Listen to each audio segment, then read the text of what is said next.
কাউকে মানসিক কষ্ট দিচ্ছেন, খুব যত্ন করে দিন যাতে কেউ টের না পায়।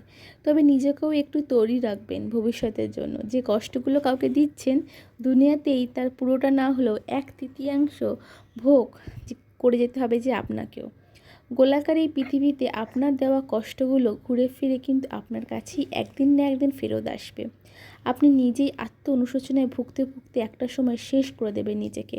হয়তো যেটা আপনার সো কল্ড ইগোর জন্য ওই মানুষটার কাছে ক্ষমাও চাইতে পারবেন না। সবার মনে রাখা উচিত, মানুষের দীর্ঘশ্বাস খুব খারাপ।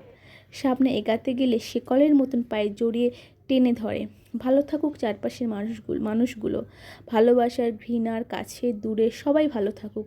অভিশাপ না দিলেও রুহের হায়, আত্মার হায় বলে একটা কথা আছে, যাকে রিভেঞ্জ অফ নেচার বলে, যেটা আমাদের বিশ্বাস করতেই হবে। প্রকৃতি কিছু ভোলে না, সময়ের ব্যবধান মাত্র।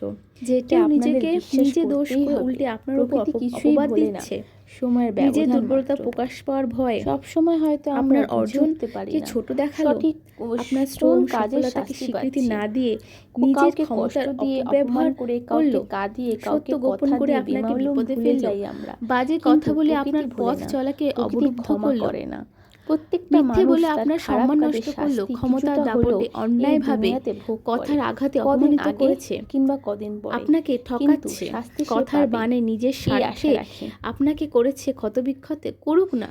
জরুরি না যে সব কথার উত্তর এখনই দিতে হবে। কিছু উত্তর সময়ের ওপর ছেড়ে দিন, দেখেনি না কি হয়। সব সময় হয়তো আমরা বুঝে উঠতে পারি না সঠিক কোন কাজের শাস্তি পাচ্ছি। কাউকে কষ্ট দিয়ে, অপমান করে, কাউকে কাঁদিয়ে, কাউকে কথা দিয়ে বেমালুম ভুলে যাই আমরা। কিন্তু প্রকৃতি ভোলে না, প্রকৃতি ক্ষমা করে না। প্রত্যেকটা মানুষ তার খারাপ কাজের শাস্তি কিছুটা হলেও দুনিয়াতে ভোগ করে, কদিন আগে কিংবা কদিন পরে, কিন্তু শাস্তি সে পাবেই, এই আশা রাখি।